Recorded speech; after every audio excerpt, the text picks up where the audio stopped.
طيب يا جماعه، عشان نجيب نهايه الحوار اللي بيحصل في الكومنتات اللي ظهرت لي دي اول مره تحصل لي، يعني مثلا ممكن يقول محتواك مش حلو، محتواك مش عارف ايه، مش مشكله.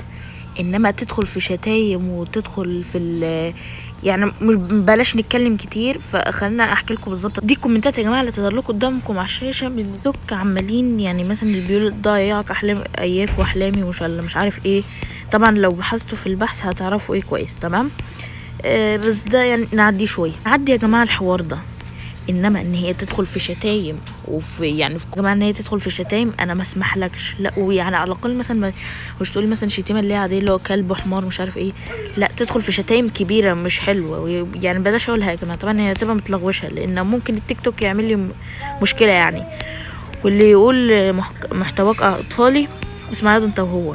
لو انت مش عاجبك محتوايا ولا عاجبك فيديوهاتي، يبقى يبقى اطلع من صفحتي واعمل انفولو ولا انسبسكرايب. وانت مش عاجبك محتوايا يعني، فانا بقول لك اهو، لو انت من التيك توك يبقى اعمل انفولو، لو انت من اليوتيوب اعمل انسبسكرايب. لو مش عاجبك واطلع بره حالا. انما انت تدخل في شتايم وقرف ومش عارف ايه. تمام. ولو انت مش عاجبك اطلع بره الصفحه حالا. تمام، عشان نجيب نهايه الحوار ده. واللي يشتم تاني يا جماعه بقى يعني الموضوع مش هيعدي بالسهل المره دي، بس عشان دي اول مره تحصل لي. انما المره الجايه مش هتعدي بالسهل. تمام. خليكوا فاكرين كده كويس.